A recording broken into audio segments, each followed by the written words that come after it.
আমরা আসছিলাম আজকে ২ নম্বর ওয়ার্ড, এই চরুদ্দি প্রত্যন্ত অঞ্চল বলা যায়, যেটা চন্দনাইশের পাশে পাশে অবস্থিত।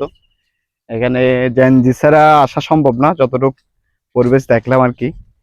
এই বন্যা পরবর্তী সময়ে এই অবস্থা, বন্যার সময় আমাদের প্রিয় মানুষগুলো কিরকম ছিল জানি না। তো সেজন্য আমাদের ওয়েফটের পক্ষ থেকে আমরা আসছিলাম আজকে। ওয়েফটের সদস্যদেরকে ধন্যবাদ জানাচ্ছি, এবং যারা আমাদেরকে এই আর্থিক সহায়তা, মানসিক সহায়তা দিয়ে যে আজকের এই ত্রাণ বিতরণ বা উপহার বিতরণগুলো বাস্তবায়নের জন্য আমাদেরকে সহায়তা করেছেন, সাহস দিয়েছেন, সবাইকে আমরা আমাদের পক্ষ থেকে ধন্যবাদ জানাচ্ছি।